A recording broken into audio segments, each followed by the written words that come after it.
करने के लिए तैयार है। ये शपथ हम लोग आज लेने वाला है। हम आशा कर रहा, भरोसा कर रहा कि प्रशासन, एंटी सोशल, समाज विरोधी और प्रभावशाली लोग, जिन लोग समाज में प्रभाव खटाकर रुपया रोजगार करता, उन लोग होशियार हो जाइए, उन लोग थोड़ा होशियार हो जाइए।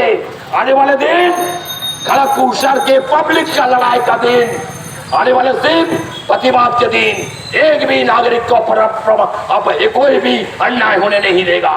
साथ ही साथ पुलिस अगर निकम्मा रहेगा, निष्क्रिय रहेगा, तो थाना भी बार बार घेराव होते रहेगा। पुलिस को भी ये चेतावनी हम लोग देने मांगता। हम आशा करता आज के वेदर में, पानी के मौसम में जितने माँ बहन लोग आज हाजिर हुआ, उसका लिए बधाई। प्रतिवाद मंच का तरफ से बधाई, हमारे रेल वर्कर लोग भी हाजिर हुआ, सबके तरफ से हमारा बधाई है। आने वाले दिन में जरूर हम लोग एक बहुत बड़ा शक्तिशाली प्रतिवाद मंच खड़गपुर में संगठित कर सकेंगे। एक भी आदमी का ऊपर अन्याय होने हम लोग नहीं देंगे। ये शपथ आज का मिशन कर रहा है और आने वाले दिन में कोई भी कर्मसूची बनेगा, आप खबर मिलने का साथ साथ आप हाजिर हो जाएंगे। यही बात बोलते हुए और एक दफे আমরা জানি, আপনারা যারা এখানে আছেন তারাও জানেন যে আজ 1 মাস ধরে একটা যে ভয়ঙ্কর নৈরাজ্য ঘটেছিল, তার প্রতিবাদে আমরা এখানে দাঁড়িয়েছি। এই মিছিল আমাদের কাছে চেতনার মিছিল, এই মিছিল আমাদের কাছে বিবেকের বাণী।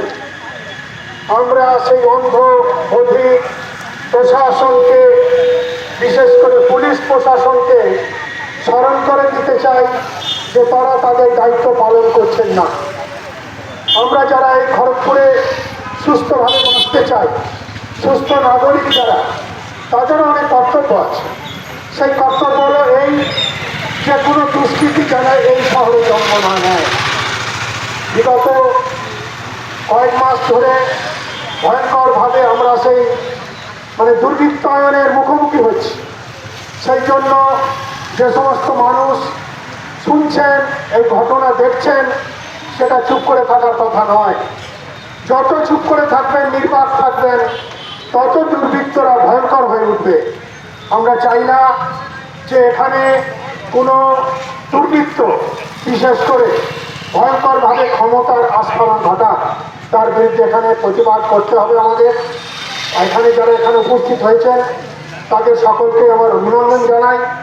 এবং এখানে আমরা ভীমদা সাথে আছি। এখানে ভীমদা কেবলমাত্র অপমান হননি, একটা শহর অপমানিত হয়েছে, একটা শহর ক্ষতবিক্ষত হয়েছে, মানবিক ভাবনা নষ্ট হয়েছে। সুতরাং এখানে আমরা যে উপস্থিত হয়েছি, এটা আমার কাছে যে এখানে খড়গপুরের মানুষ এখনো মরে যায়নি, প্রতিবাদ করতে জানে, সেই জন্যই এখানে আপনারা উপস্থিত হয়েছেন। যতদিন না এই দুষ্কৃতের শাস্তি হয় ততদিন আমরা রাস্তায় থাকবো, কারণ আমরা বিশ্বাস করি